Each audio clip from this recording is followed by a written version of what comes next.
हम सुनते थे कि भगवान श्री कृष्ण जी ने सुदामा जी के 2 मुट्ठी भुने हुए चावल खाकर एक सुंदर महल बना दिया और उसको धन दे दिया। उसका गुजारा उस जीवन का खूब हो गया। पुण्यात्माओं, ये देखने की बात है कि जैसे सुदामा जी ब्राह्मण थे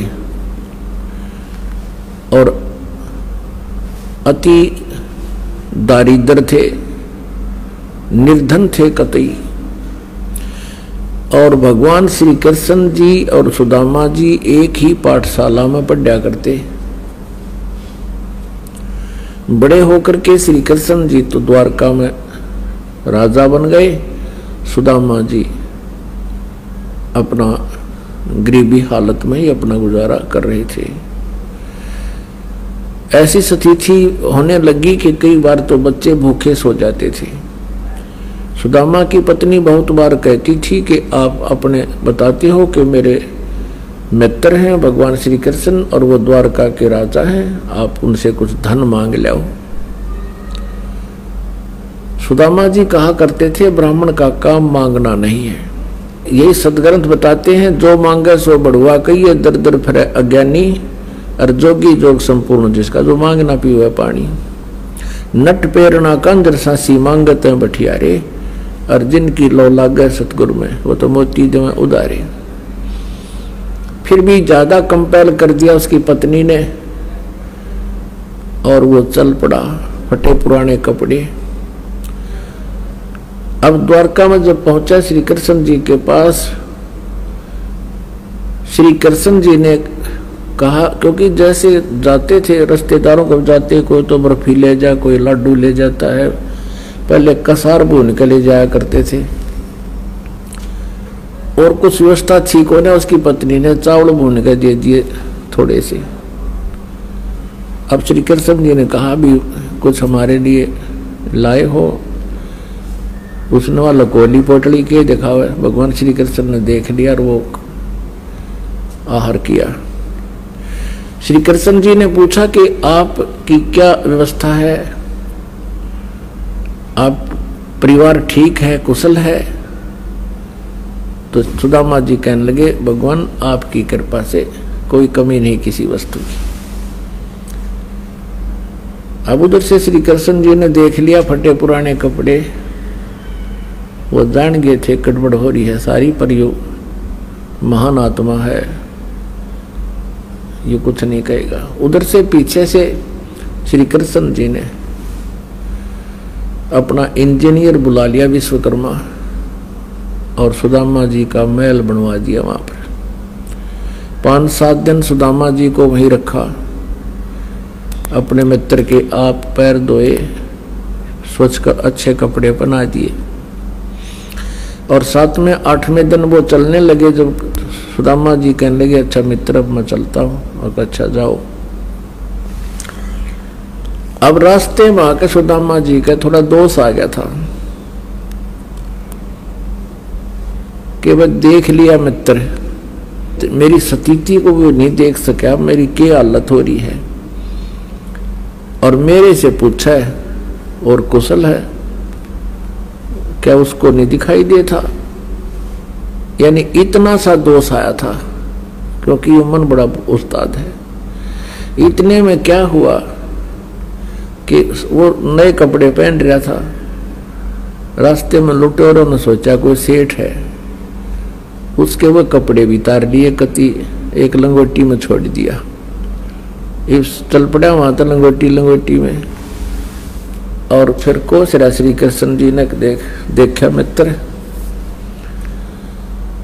और मेरे तो पूछा नहीं और कुशल है, मेरी कुशल तो वह सामने दिखाई थी उसने।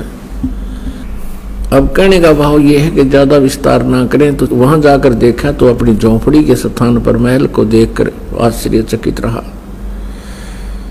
अब इसी आधार से हमने श्री कृष्ण जी को भगवान मान लिया। पुण्यात्माओं, इतना सहयोग तो एक मंत्री दे दे अपने मित्र ने, अब कलयुग के मंत्री सहयोग दे सकते हैं। एक बढ़िया सेक्टर में प्लाट अलॉट कर दें और मकान बनवा दें, कोई बड़ी बात नहीं। इससे क्या मोक्ष हो गया, इससे क्या जन्म मृत्यु का पीछा छूट गया।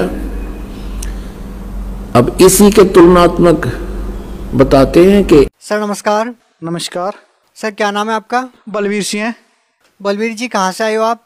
सर मैं रायसी नगर से, श्री गंगानगर जिले के। सर संत रामपाल जी महाराज जी से जुड़ने से पहले क्या भक्ति साधना करते थे आप? सर जो मेरे यहाँ परिवार में जैसे आम जो भक्तियाँ होती है, हनुमान जी की, शिव जी की, श्री कृष्ण जी की, माता जी की, ये सबसे पहले चलती थी भक्तियाँ। सर ये जो पूजाएं आप करते थे, क्या उनको करने से कोई विशेष लाभ भी मिलता था? बिल्कुल इनसे कोई लाभ नहीं मिलता था। जो भी करता था वो सही नहीं होता था। कोई भी काम करता था तो मेरा सही नहीं होता था। तो संत रामपाल जी महाराज जी के बारे में कैसे पता चला आपको?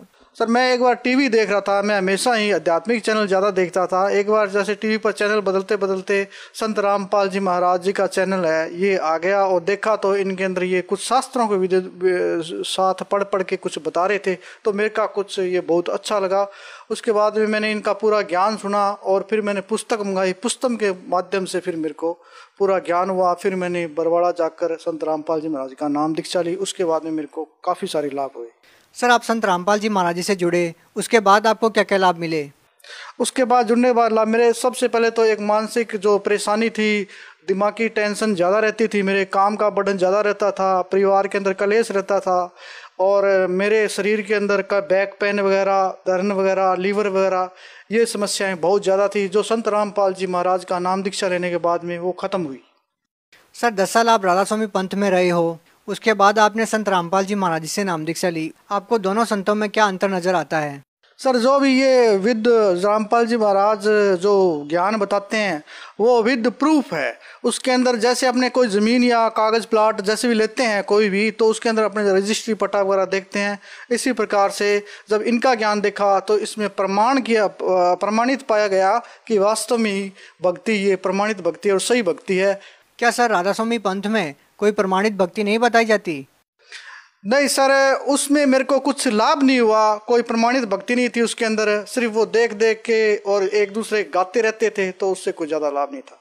सर जो भी श्रद्धालु संत रामपाल जी महाराज जी से नाम दीक्षा लेता है उनका नशा छूट जाता है, तो सर इसके बारे में आपका क्या अनुभव है? बिल्कुल सर, मैं पहले जर्दा लगाता था और जर्दा में छूटता, जर्दा तब तक लगाता रहता जब मेरे को कई बार क्या टॉयलेट भी, यानी कि जर्दा लगाने के बाद में ही टॉयलेट आती थी। तो ये नाम दीक्षा लेने के बाद में मेरा जर्दा ऑटोमेटिकली छूट गया, पता नहीं कहाँ छू मंत्र हो गया।